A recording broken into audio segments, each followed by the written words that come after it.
The parable of the wise woman of Tekoa, a story of wisdom, grief, and reconciliation. Welcome back to our exploration of biblical symbols and parables. Today, we delve into a fascinating and clever story from 2 Samuel. Chapter 14, the parable of the wise woman of Tekoa.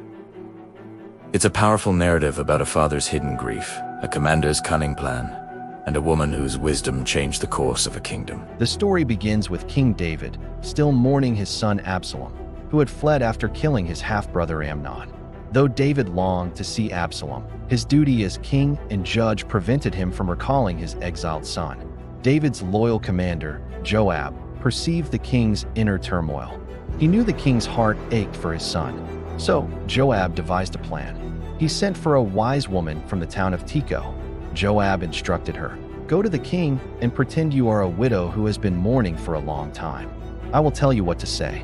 The woman, following Joab's script, presented herself before King David, fell on her face, and cried, "Help me, O king."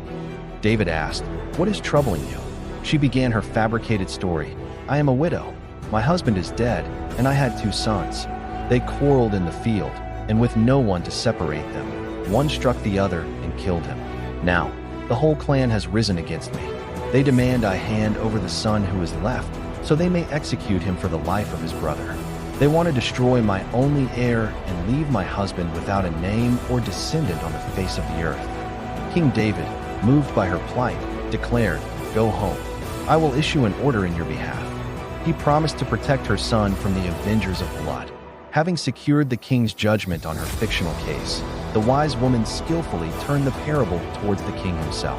"My lord the king," she said, "let the blame be on me and my father's household, and let the king and his throne be without guilt.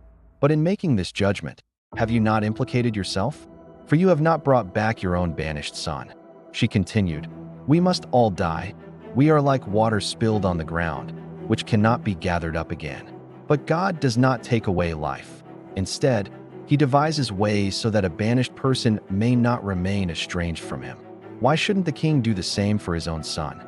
David, realizing he had been cleverly cornered, looked at the woman and asked, "Is the hand of Joab in this?"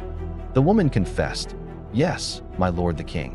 It was your servant Joab who put these words in my mouth to solve this problem." The device worked. David, his conscience cleared by his own judgment, gave Joab permission to bring Absalom back to Jerusalem. The lesson from this parable is profound. It teaches us about the power of empathy and wise counsel in bridging divides.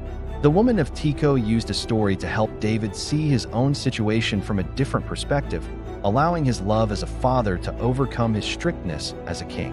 It highlights the deep human need for reconciliation and the wisdom in finding creative and compassionate ways to restore broken relationships. However, it also serves as a warning.